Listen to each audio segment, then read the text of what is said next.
Assalamualaikum.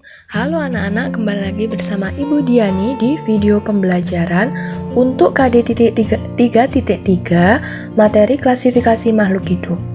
Nah, di video ini kita akan membahas lebih lanjut mengenai apa saja yang kita sudah bahas di pertemuan kemarin sehingga diperdalam lagi untuk materi klasifikasi makhluk hidup ini. Nah, sebenarnya timeline yang harus kita pelajari itu ada apa saja? Yang pertama, pengertian klasifikasi makhluk hidup, tujuan dan manfaat klasifikasi makhluk hidup, kemudian prinsip dan dasar klasifikasi makhluk hidup, serta langkah-langkah untuk klasifikasi makhluk hidup. Nah, klasifikasi makhluk hidup sendiri itu apa? Klasifikasi makhluk hidup adalah pengelompokan makhluk hidup berdasarkan ciri-ciri tertentu yang dimilikinya. Cabang ilmu biologi yang mempelajari klasifikasi makhluk hidup disebut dengan taksonomi, yaitu berasal dari bahasa Yunani taksis yang artinya susunan dan nama nomos atau aturan. Jadi taksonomi, taksonomos seperti itu. Nah, klasifikasi makhluk hidup ini kan seperti yang kita tahu bahwa pertemuan sebelumnya makhluk hidup itu sangat banyak dan beragam. Keanekaragaman makhluk hidup yang melimpah itu kita kan sangat sulit mempelajarinya. Oleh karena itu perlu dilakukan pengelompokan klasifikasi makhluk hidup seperti itu. Nah, klasifikasi yang dilakukan oleh para ahli itu mempunyai beberapa tujuan sebagai berikut, yaitu untuk mendeskripsikan ciri-ciri makhluk hidup untuk membedakan setiap jenis agar mudah dikenali. Jadi kita bisa tahu, oh makhluk hidup ini ciri-cirinya seperti ini, makhluk hidup B ciri-cirinya seperti ini. Kemudian untuk mengelompokkan makhluk hidup berdasarkan ciri-cirinya. Setelah kita tahu ciri-cirinya, misal ciri-cirinya dia berbulu, kita masukkan dalam hewan berbulu. Terus kemudian dia berkaki 4, kita masukkan dalam kelompok hewan berkaki 4, seperti itu. Yang ketiga, untuk mengetahui hubungan kekerabatan antara makhluk hidup.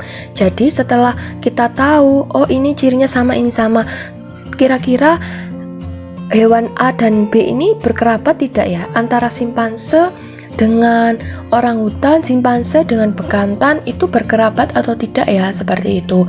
Jadi dengan klasifikasi kita bisa mengetahui hubungan antar kekerabatan makhluk hidup tersebut.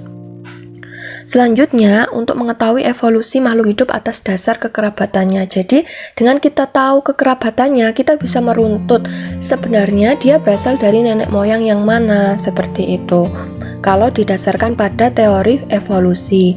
Selain itu, ada juga manfaatnya itu memudahkan kita mempelajari makhluk hidup yang beraneka ragam. Selanjutnya dapat digunakan untuk melihat hubungan antar kekerabatan antar makhluk hidup tadi. Jadi manfaatnya itu juga bisa kita gunakan untuk melihat hubungan kekerabatan. Kemudian dapat digunakan untuk mengetahui ciri dan sifat setiap makhluk hidup. Selanjutnya juga dapat digunakan untuk mengetahui adanya saling ketergantungan antar makhluk hidup. Jadi karena cirinya sama, apakah mereka itu antar ketergantungan atau tidak satu sama lain, seperti itu. Nah, selanjutnya perkembangan sistem klasifikasi. Jadi perkembangan sistem klasifikasi itu ada klasifikasi dengan sistem alami, yaitu dasarnya yang digunakan dalam sistem ini adalah adanya persamaan sifat, terutama sifat morfologinya. Kemudian penganut sistem ini kita kenal dengan Theophrastus dan Aristoteles. Jadi Aristoteles itu mengelompokkan makhluk hidup menjadi dua golongan, yaitu ada hewan dan tumbuhan. Lalu hewan itu dikelompokkan lagi berdasarkan persamaan habitat dan perilakunya, sedangkan tumbuhan dikelompokkan lagi berdasarkan ukuran dan strukturnya. Kalau berdasarkan ukuran bisa kita lihat tumbuhan yang memiliki tinggi 5 meter misalnya, itu bisa kita sebut pohon.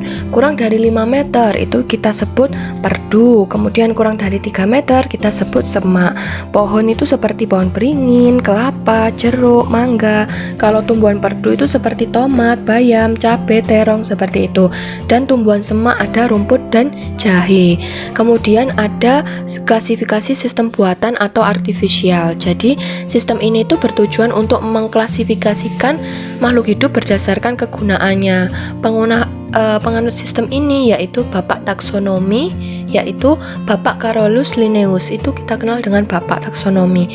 Jadi melalui publikasi karyanya yang disebut Systemanatur atau makalah Systemanatur, Carolus Linnaeus ini mengelompokkan tumbuhan berdasarkan alat reproduksinya. Jadi berdasarkan alat reproduksi seksualnya atau bunga. Nah, kelompok mamalia itu diberi nama berdasarkan keberadaan kelenjar susu atau meme yang digunakan untuk merawat bayinya. Selanjutnya ada klasifikasi sistem filogenetik. Nah, sistem ini tuh disusun berdasarkan jauh dekatnya hubungan kekerabatan antara takson yang satu dengan yang lain dari kesamaan ciri morfologi, struktur anatomi, fisiologi, dan etologi atau perilaku. Nah, klasifikasi ini muncul setelah teori evolusi yang dikemukakan oleh para ahli biologi. Jadi, setelah adanya teori evolusi, muncul sistem klasifikasi ini.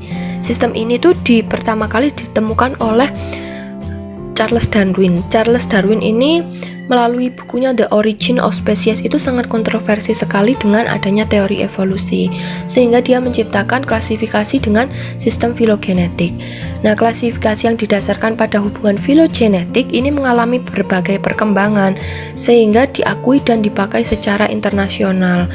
Dan kemudian muncullah dikenal adanya dengan nama pohon filogenetik.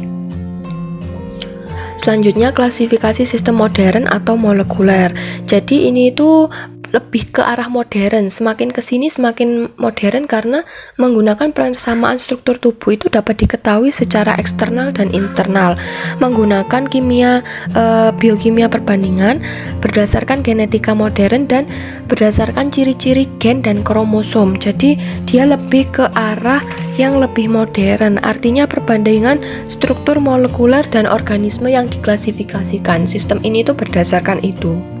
Selanjutnya yaitu mengenai langkah-langkah melakukan klasifikasi makhluk hidup itu seperti apa sih? Jadi yang pertama, kalian harus mengamati sifat makhluk hidup itu, baik morfologinya, anatominya, dari eksternal, internalnya bagaimana. Itu bisa kalian dukung dari artikel atau penemuan sebelumnya untuk melihat internalnya bagaimana, ruas bilik jantungnya, atau punya insang atau tidak, bentuk gelambir insang, itu seperti itu. Selanjutnya, dilakukan pengelompokan makhluk hidup berdasarkan pada ciri yang diamati. Misal pada kita, oh yang berkacamata siapa? Berkacamata disendirikan. Oh ini yang kelompok berkacamata, ini yang kelompok pakai jilbab, ini yang tidak pakai jilbab, seperti itu. Jadi kita mulai melakukan pengelompokan setelah diamati.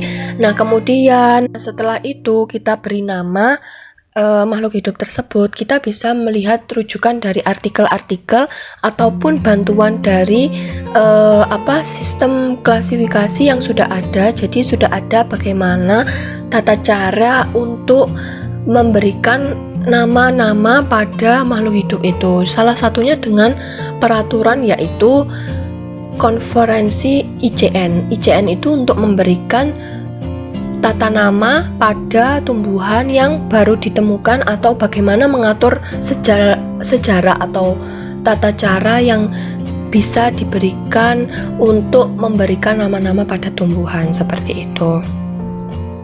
Nah, sekian untuk pembelajaran pada pertemuan 3.3 pada KD 3.3 untuk pertemuan 1 mengenai klasifikasi makhluk hidup.